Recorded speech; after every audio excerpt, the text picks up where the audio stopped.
Have you ever tried to hold someone accountable only to have it completely backfire on you? Let's talk about what happens when saying no comes at a cost. Hey, this is Francisca, and this is my mid-crisis life. So, we're currently homeless.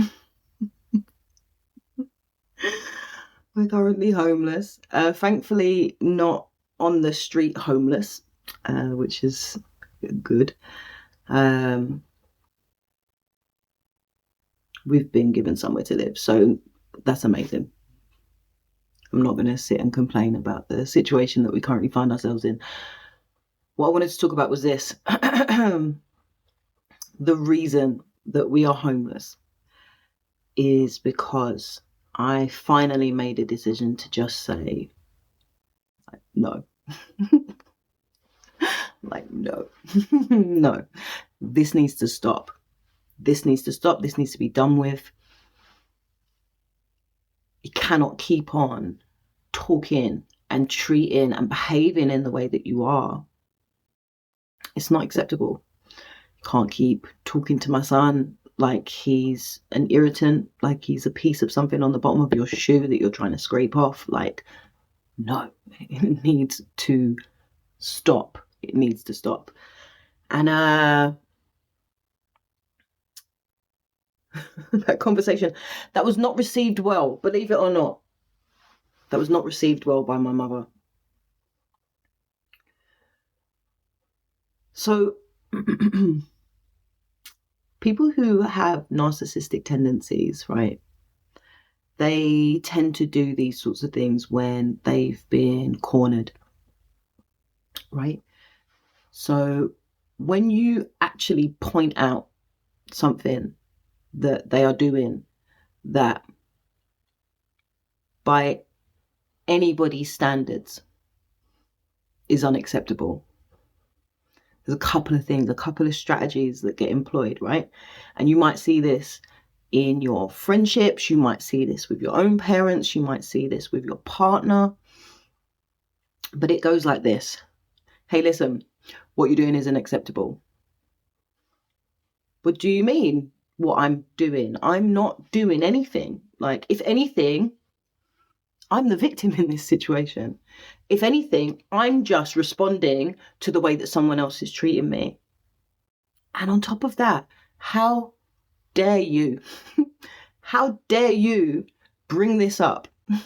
How dare you make me feel inadequate by telling me that I'm doing something that I'm not saying that I did or didn't do it. I'm just saying that I'm just the victim.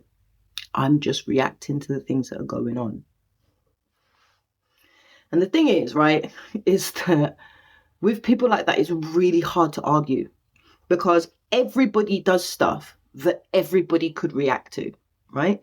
But it's about how we choose to react to those things. So my son might annoy me by not picking up stuff out of his room and, not tidying up after himself generally, never ever taking his keys out, whatever it might be, right? And he might even annoy me with things that are triggering for me. For example, giving up when things get a little bit too difficult, having an expectation that someone else is just gonna fix it for him if he just waits around long enough and does nothing. Those kind of things really trigger me, right? But the point is that, like, whatever anybody else is doing, it's my responsibility, right? It's my responsibility how I process that. It's my responsibility how I consider that, like how I evaluate it, and then how I respond. So the argument that, well, somebody did something that has caused me to behave the way that I am is just a bunch of crock as far as I'm concerned. It's a whole heap of bullshit as far as I'm concerned. And I think it's like a really clever tactic that's employed by people who have narcissistic tendencies, because what it does is it shifts the focus from them and what they're doing to someone else and puts them back in the position of victim. But the thing that I think is really interesting about it is that, for example, if I think about my mom and I think about other people that I know that are kind of narcissistic in their ways, Narcissism is, I mean, what is it? It's a person who looked at his reflection for so long and fell in love with his own reflection that he finally fell into a pool and died and drowned and died, right? That's the whole story of Narcissist. So it is about somebody who is self-obsessed. But I think that we get the wrong idea in terms of people think that narcissists are like ego obsessed, right? And when I say ego, I mean like arrogance. I mean like being prideful, that sort of thing, right? And I'm not saying that those things don't exist, but the self-obsession isn't about how amazing they are or how much money they have, and it can all kind of like be personified in this way. So these are all symptoms of somebody who thinks this way, but really it's about somebody who has not had their needs met in any way, shape, or form and are so obsessed with themselves and how they feel and what they need that the rest of us just kind of fall into the background, and everything in their lives is taken from this kind of blinkered, subjective, streamlined view of like, well, this is how I feel.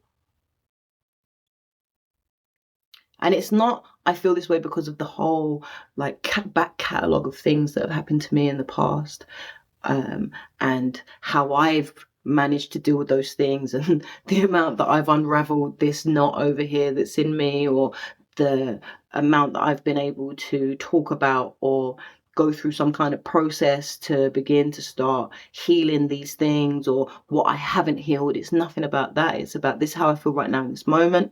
This person is causing me to feel this way. This situation is causing me to feel this way. And because of that, I have the right to respond in whatever way I choose to, because I am justified in my feelings, and I'm justified in my thought process, and I'm justified in my behavior. And the reason why I say that that's a self-obsession is because there's like this bubble within which they live that is at the exclusion of any objective data, of any data that the rest of the world, if you just zoomed out a little bit, you might be able to see what was going on outside of that bubble and maybe understand that this isn't about you, that this isn't about how you feel or your needs or your wants or your desires or, your brokenness or your healing. It's not about that. So when I told my mom, you need to stop what you're doing, it's like she can't even understand what I'm saying. Like, it's like talking a foreign language. And she tried to adopt the whole, like, I'm just going to be the victim here. And then when that didn't work, she then started talking, as I say, about what my 14-year-old son did in order for her to behave the way that she has. I was saying some very simple things, just some real simple mantras to live by. Treat other people how you want to be treated. Not how they treat you, but how you want to be treated. How would you like to be treated? Treat someone else like that, irrespective of what they're doing or they're not doing, or how they're disappointing you, or whether their, entire being is subpar as far as you're concerned, or whatever barometer you're measuring that person's worth or value by. Forget all of that and just treat somebody how you want to be treated. And I think the reason why the argument escalated to the point that it did was because rather than get into the minutiae, rather than get into the each point, right, and argue each point and distract from the issue, I just brought it back to the issue. I understand all these other things are going on, but it doesn't justify your behavior.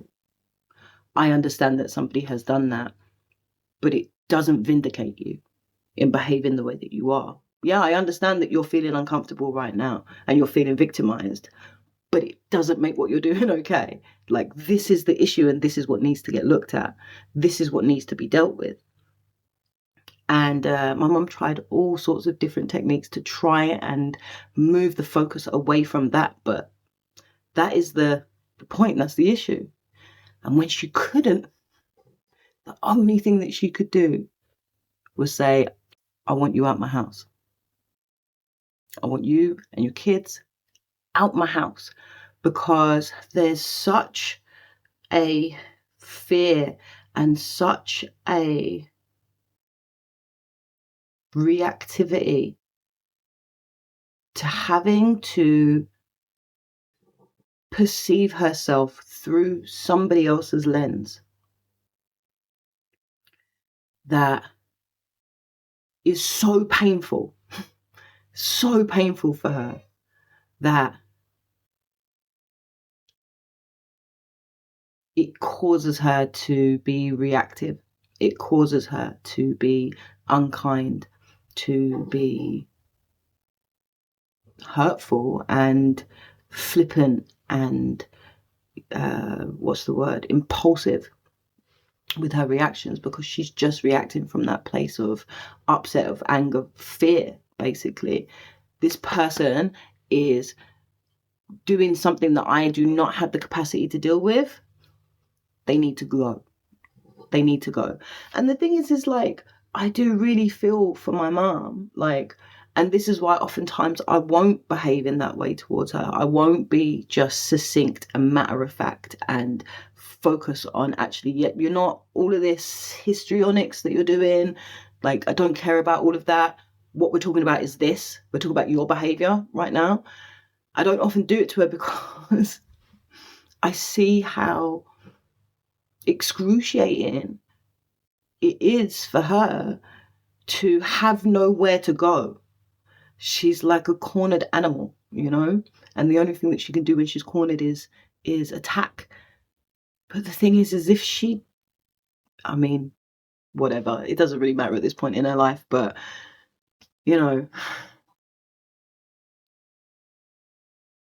if there was,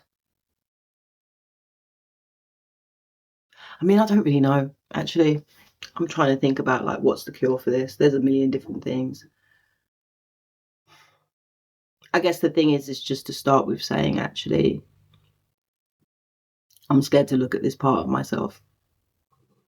Like, I know that I behave like this, and I know there's a million excuses for it, but actually I need to look at this thing myself.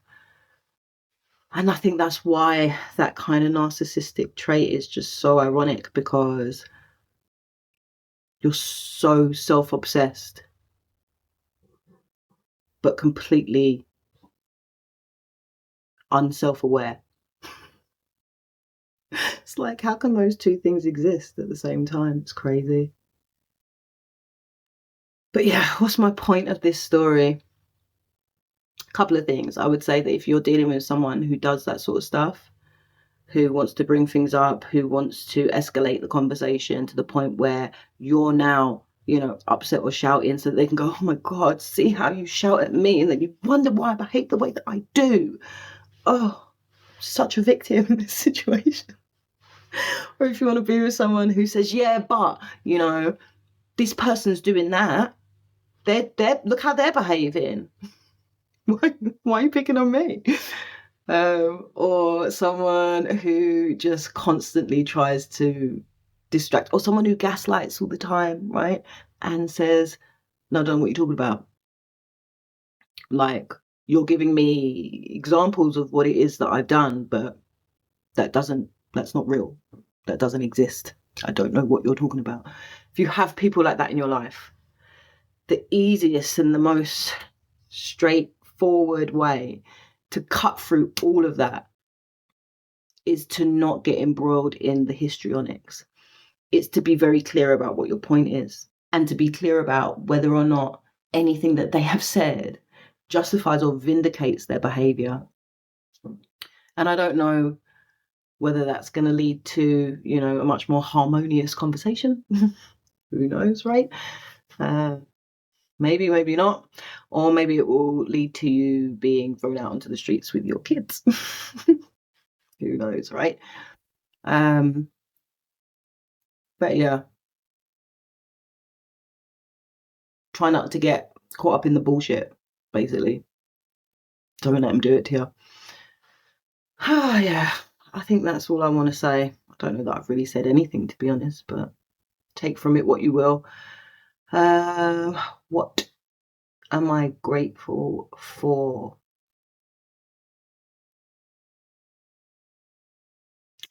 I think I'm really grateful that that even though I do have the power to completely destroy my mum if I want to, that, I don't know, my own humility and humanity, and probably some really unhealthy reasons as well, but I choose not to do that because it's just cruel. It's cruel.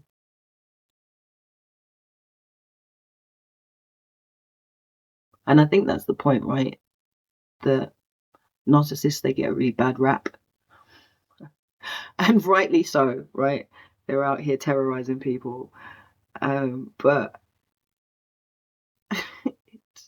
they are just really scared, really broken people who cannot see beyond themselves or place themselves in anybody else's position, because that would tear down the very fabric of the reality that they have created to keep them safe, the version of themselves that they need to be in order to be loved or accepted or belong to things, or the way that they have to believe that this group of people are, or this system is, or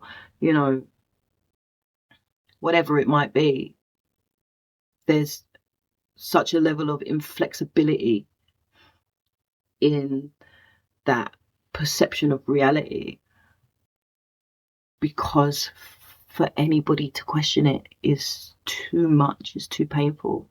It will tear down their entire existence. So I think simultaneously I'm saying, do what you need to do, challenge where you need to challenge, be clear about the way that you're doing that, but also have heart that these are very broken, scared, frustrated people who don't know how to do anything else other than play the victim or, attack you. So yeah. Okay. I think that's it. So, have you ever had to walk away from a toxic family dynamic? Let's share our experiences in the comments. And if this helped, don't forget to like, share, and subscribe for more real talk.